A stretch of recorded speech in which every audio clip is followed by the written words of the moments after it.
beliau Nindit ini ya sejak mahasiswa aktif di sini, pembinanya waktu itu di komunitas teater Jaguar dan aktif di UINSA teater Hastasa.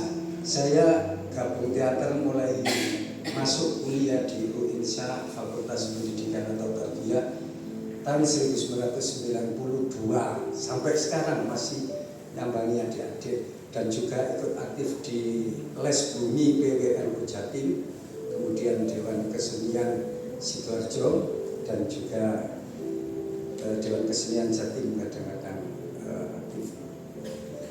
Beberapa catatan, ya bukan cacatan tapi catatan. Genre puisi seperti tadi ada yang mungkin mengira mirip cerpen atau apa. Belakangan ketika Jenny J.A. memproklamirkan puisi narasi atau puisi esai, ini juga banyak sekali bermunculan seperti Mas Agus tadi. Kemudian itu bagian dari tipografi puisi kalau belajar puisi.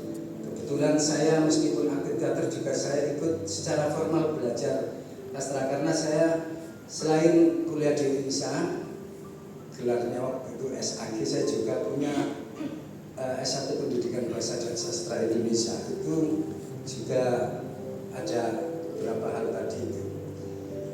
Untuk cipta baca puisi, pengalamannya yang penting diutamakan mana? Bacanya bagus dulu atau ngarangnya? Cipta dulu, karena sudah punya produk baru dibaca berulang. Jadi mengarang, menghasilkan dulu, baru kemudian cara baca.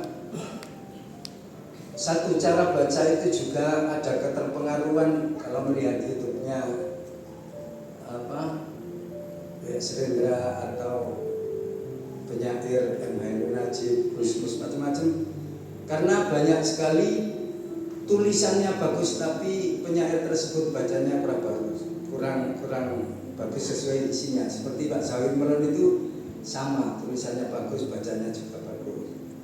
Ya, Serendra apalagi. Jadi yang ibu yang bapak-bapak yang ngajar atau guru kelas atau guru lain yang ngajarkan bahasa Indonesia, yang diutamakan mencipta dulu. Caranya mencipta yang lebih cepat itu langsung di alam terbuka. Hopingho pengarang itu dulu itu dia sulit menuliskan kalau kan rumahnya kebetulan jendelanya itu di depan lautan.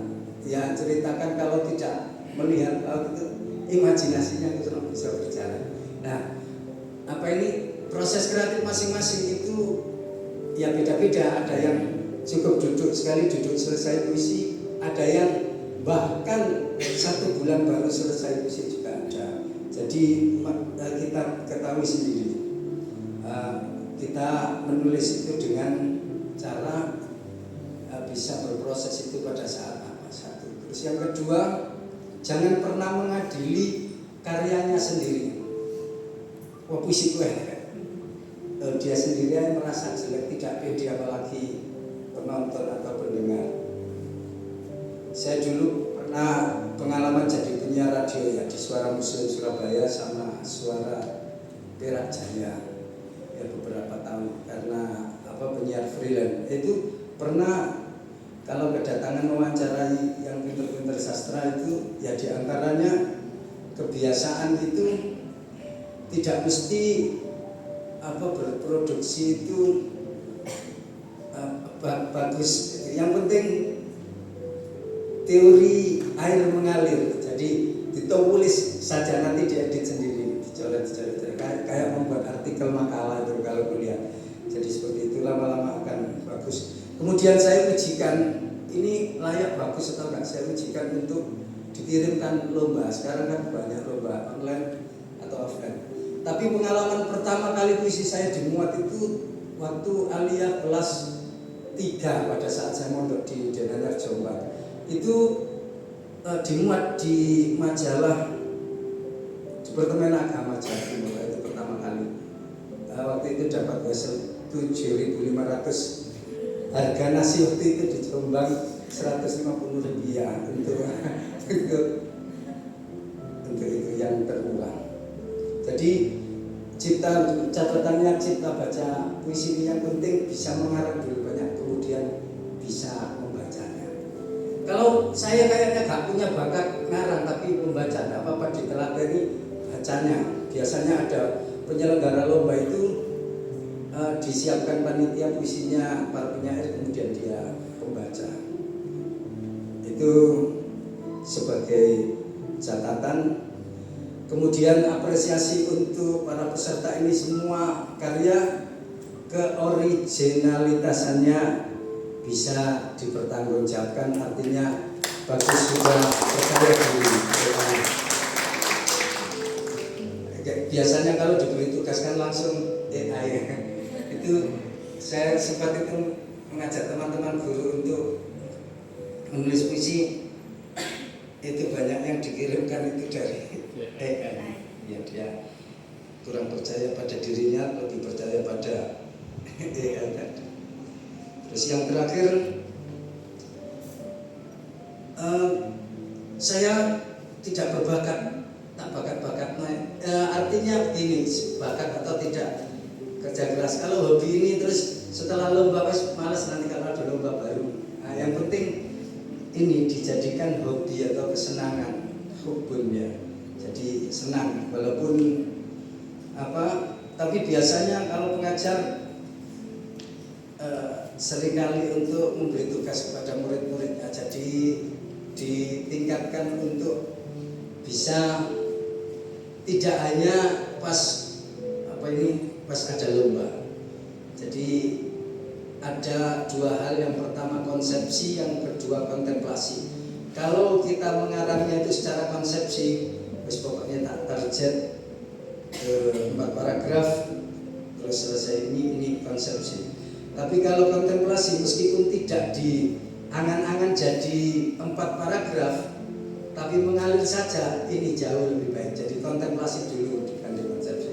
Ketika Sapardi Djoko Damono ditanya tentang puisinya yang Aku Ingin Mencintaimu itu, bahkan itu dia menulisnya yang penting mengalir seperti tangannya tergerak. Karena apa?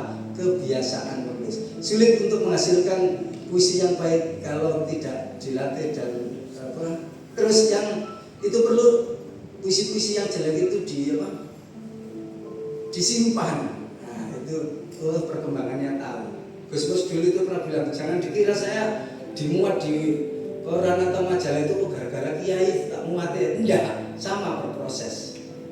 Baru menemukan yang terbaik. Tepuk tangan semuanya. Ini untuk partisipasi baca puisi. Saya tadi itu membawa 2 topik, tentang guru dan satunya tentang literasi. Tapi saya pilih tentang guru karena temanya guru. Saya mulai untuk baca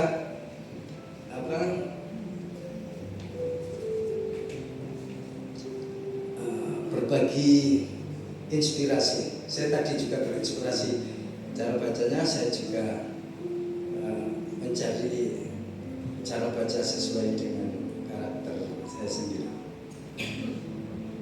Guruku, mata air yang tak pernah kering. Karya Nur Aziz Asmi.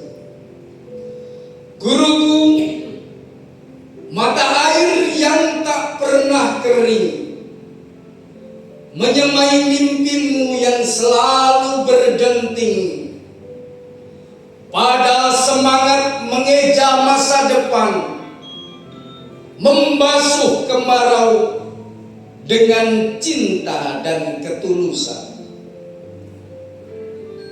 Sebagaimana nasihatmu, anak-anakku, berlayarlah, lawanlah amuk gelombang dan kerasnya karang. Bacalah ranum bebuahan masa depan, torehkan langkah perubahan. Bapak dan Ibu guru berpesan pada kalian, walau keadaan telah mengubah wajah zaman, semakin hari semakin mencemaskan, Semakin hari semakin mendebarkan, semakin hari semakin mengerikan, semakin hari semakin menakutkan. Janganlah sampai luntur nilai-nilai keimanan. Akulah muridmu yang selalu membuatmu terluka. Ketika kau ajarkan pelajaran sepenuh hati, aku acuh tanpa henti. Namun kalian tetap tangguh dalam kesabaran. Setiap ganti menteri pendidikan, kurikulum selalu dalam perubahan dengan beragam metodenya.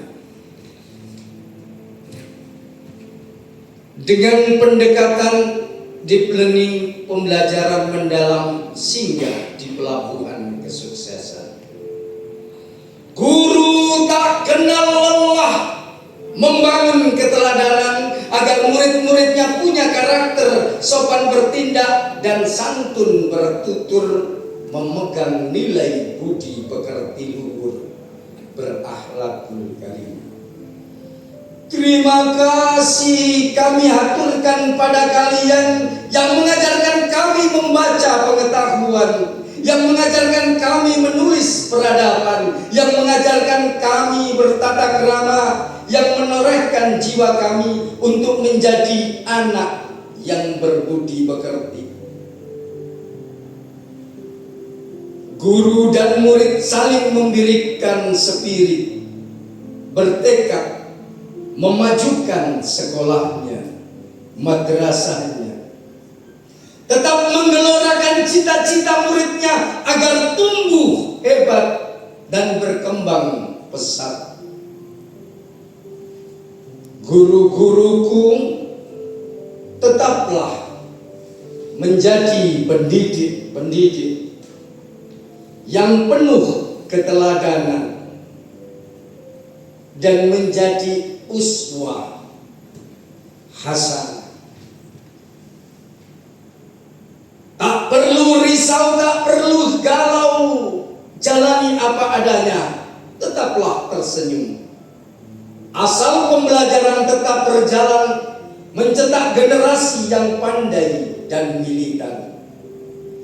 Kurikulum apapun bukan menjadi persoalan, asal semangat belajar tak pernah padam. Nyali guru dan murid tetap tergenggam. Jadilah guru yang selalu merawat mimpi muridmu, sampai mereka mengerti warna pelangi dan hujan yang menggenggam kesetiaan. Aku telah memekarkan taman di tubuh mimpinya dan kusapa rimbun semangatnya sampai menjelma pepohonan di ruas kemandirian. Jangan pernah kau tebang mata air kreativitasnya. Biarkan impiannya mengalun di daun-daun, membiarkan karya-karya. Aku takkan melukai semangat mereka sampai pahit menjadi legit, melayarkan merdeka untuk belajar. Terima kasih. Assalamualaikum warahmatullahi wabarakatuh.